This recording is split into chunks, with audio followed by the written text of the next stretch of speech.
So என்னடி பண்ணி வச்சிருக்க ஆண்டி? உன்னை காலையில் ஏதாவது டிஃபன் ஆக்க சொன்னா என்ன இதை வச்சிருக்க?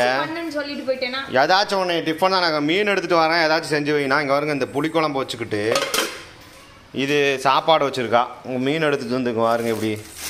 சரி, இந்த வாரத்தில் எத்தனாவது தடவை புளிக்குழம்பு வச்சுருக்க நீ? கிழிச்சா? அப்போ முந்தா நாள் என்ன சாப்பிட்ட? நேற்று? அதுக்கு முந்தின நாள்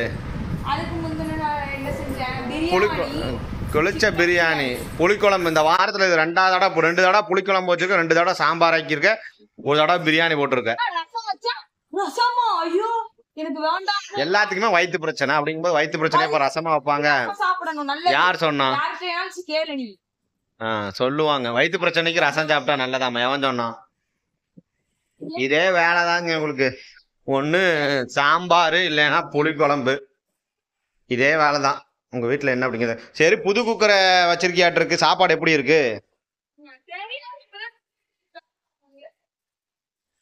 புது குக்கர் வாங்கியிருக்கு. விசில் போயிருச்சே. ஓப்பன் பண்ணி பாரு பார்ப்போம். இருங்க, ஓப்பன் பண்ணி பார்க்கலாம் பட்டர்ஃப்ளை குக்கர் எப்படி இருக்குன்னு. பட்டர்ஃப்ளை இன்னும் வரமாட்டேங்குது. தேவே, இது ஓப்பன் பண்றோம். தூக்குனா மூட்டோட வருது. கேமரா போடுறா தேவு. அப்பா ஓப்பன் பண்றேன். சரி இருங்க. மக்களே, கஷ்டப்பட்டு ஓப்பன் பண்ணிட்டேன். ஓப்பன் பண்ணோன்னு ஃபர்ஸ்ட் வந்து பாத்தீங்கன்னா அந்த பெல்ட்டை தூக்கி எங்கேயாவது அந்த தண்ணிக்குள்ள போடணும். ரைஸ் நல்லா தான் வந்துருக்கு. கம்மியா வச்சிருக்கியோ? ஸோ நல்லா தான் இருக்கு. நல்லா வெந்திருக்கா என்னன்னு தெரியல. எடுத்து பார்ப்போம். நல்லா வெந்திருக்கு. எத்தனை விசில் வச்ச? மூடி வச்சு. அதுக்கு தண்ணியா சொட்டுது.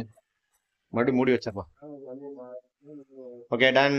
ஸோ உங்க வீட்டில் இன்னைக்கு என்ன சமையல் அப்படிங்கிறத சொல்லுங்க. நெக்ஸ்ட் வீடியோவில் பார்க்கலாம். Tata, bye bye.